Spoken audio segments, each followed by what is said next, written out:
Hi hello నమస్తే welcome to my YouTube channel journey with Gayatri Venkat. ఇది వచ్చేసి చింతపండు పులిహోరకి. సో ప్రిపరేషన్లోకి వెళ్దామా. ముందుగా చింతపండు పులిహోరని అయితే ఇట్లా రెడీ అయిపోయింది కదా, వీడియోలోకి వెళ్దాం. ఫస్ట్ స్టవ్ ఆన్ చేసేసి ప్యాన్ పెట్టేసి, ప్యాన్ హీట్ అవ్వగానే ఇందులో మిరియాలు, నువ్వులు, మెంతులు, జీలకర్ర, ఆవాలు, ధనియాలు ఇవన్నీ వేసేసి ఫ్రై చేసేస్తాము. ఫ్రై అంటే మాడిపోవడం కాదు, జస్ట్ వేగనిస్తే సరిపోతుంది. సో ఇవన్నీ కొంచెం గ్రేవీ థిక్గా ఉండడం కోసం అండ్ ఫ్లేవర్ కోసం. ఈ మిరియాలు ఇవి వచ్చేసి కారం కోసం కూడా, ఎందుకంటే మనం కారపొడి యాడ్ చేయట్లేదు, పచ్చిమిర్చి ఎండుమిర్చి చేస్తాము, అందుకోసం ఇవి కూడా యాడ్ చేసేసుకుంటున్నాము. సో ఇవన్నీ వేగిన తర్వాత పక్కన పెట్టేస్తాము. చల్లారాక మిక్సీ కొట్టి పౌడర్ కూడా చేసి పక్కన పెట్టేసుకుంటాము. సో నెక్స్ట్ చింతపండు గుజ్జు అనమాట. ఆల్రెడీ నేను రెడీ చేసి పెట్టేసుకున్నాను. లేదు షాప్ నుంచి తెచ్చాము ఎలా చేయాలనుకుంటే, వాళ్ళు కొంచెం చింతపండులో వాటర్ వేసేసి ఒక గ్లాసు ఒక 2 మినిట్స్ అట్లా బాగా హీట్లో మరగనిచ్చేసి గుజ్జుని తీస్తాము. నీట్గా పీచులు అన్నీ తీసేసి, అందులో ఉంటాయి కదా చింతపండులో అన్నీ తీసేసి నీట్గా ఇలా గుజ్జులాగా ప్రిపేర్ చేసేసుకుంటాము. ఇది మరీ ఇంత థిక్గా రానవసరంలో, కొంచెం వాటర్ ఇష్యూ ఉన్నా సరిపోతుంది, ఎందుకంటే ఆల్రెడీ ప్రిపేర్ అయిపోయిన తర్వాత కొంచెం థిక్గానే వస్తుంది. సో ఈ చింతపండు గుజ్జులోనే పచ్చిమిర్చి, కరివేపాకు, మిరియాలు ఇవన్నీ వేసేసి బాగా ఆయిల్ అండ్ ఉప్పు, పసుపు కూడా యాడ్ చేసేసి ఇట్లా మూత పెట్టేసి మరిగిస్తాము. మూత ఎందుకంటే మనకి అది ఎగిరి కింద పడిపోద్ది స్టవ్ పైన అదంతా. సో అందుకని కాస్త మూత పెడతాము. ఉప్పు కూడా తగినంత కొంచెం ఎక్కువ వేసేసుకోండి, ఎందుకంటే చెడిపోకుండా ఉంటుంది. ఉప్పు ఎక్కువ ఉంటేనే బాగుంటుంది వీటిల్లో. సో ఫైనల్గా చూస్తున్నారు కదా, ఇట్లా వచ్చిన తర్వాత మూత పెట్టేసి పక్కన పెట్టేస్తాము. సిమ్లో పెట్టేస్తాము. సిమ్లో కానీ మీడియం ఫ్లేమ్లో అలా పెట్టుకుంటూ ఉంటే కాసేపటికే మగ్గిపోతుంది. ఇది ఆల్రెడీ నేను రెడీ చేసుకున్నా కాబట్టి ఫాస్ట్గా 2 మినిట్స్లో మగ్గిపోయింది. లేదు ఇక్కడ ఎక్కువసేపు మగ్గించకుండా అట్లా ఊరికే పెట్టేసి తీసేస్తామంటే, కొంచెం పోపు వేసిన తర్వాత ఎక్కువసేపు మగ్గిస్తే బాగుంటుంది. నేను ముందే ఎక్కువసేపు మగ్గిచ్చేసాను. సో ఎంత కలర్ఫుల్గా ఉంది కదా, పసుపు ఉప్పు అన్నీ వేసేసరికి. దీన్ని ఒక 2 మినిట్స్ బాగా హై టు మీడియం ఫ్లేమ్లో అట్లా మగ్గిచ్చేసి ఇంకా పక్కన పెట్టేస్తాము. సో ఇంకా పోపు కోసం రెడీ చేసుకుంటాం. నెక్స్ట్ వచ్చేసి పోపు అంటే నార్మల్గా పోపు పెడతాం కదా పులిహోరలు అవి, ఇట్లా వాటిలాగే.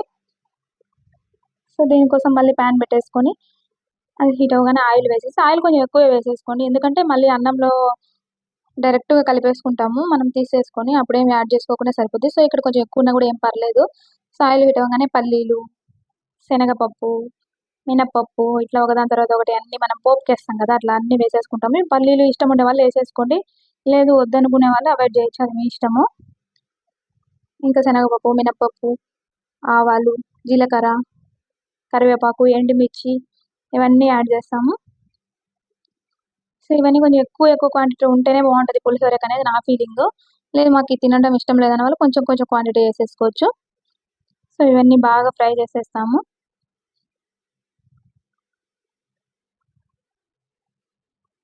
ఇది ఫ్రై అయ్యేలోపు ఇందాక రెడీ చేసి పెట్టేసుకొని ఉన్నాం కదా, పౌడర్ చేసేసుకుంటాం దాన్ని, నువ్వులు, మెంతులు అవన్నీ.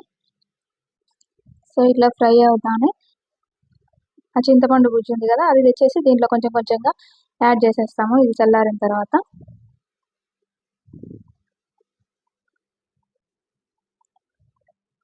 ఇంకా స్టవ్ ఆఫ్ చేసేసి, ఆల్రెడీ ఇది వేడిగానే ఉంది కదా, అది కొంచెం చల్లారింటది.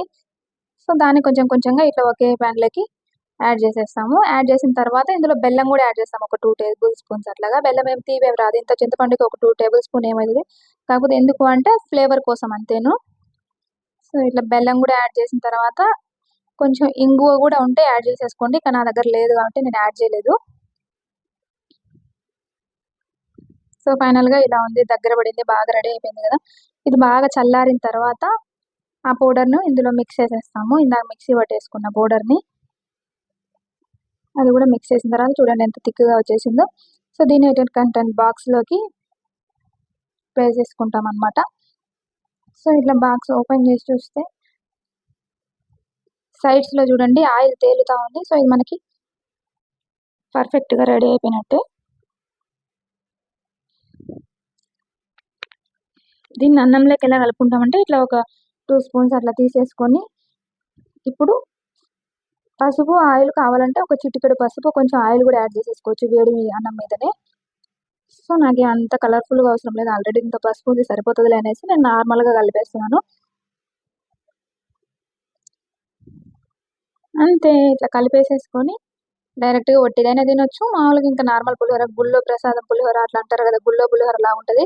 నాకు గూడా నార్మల్ పులిహోర, నిమ్మకాయ పులిహోర కంటే చింతపండు పులిహోరనే ఎక్కువ ఇష్టము. సో, ఫైనల్‌గా చూసారు కదా! పులిహోర ఎంత కలర్‌ఫుల్‌గా ఉందో. సో, మీ సో, మీరు గూడా ఒకసారి ట్రై చేయండి.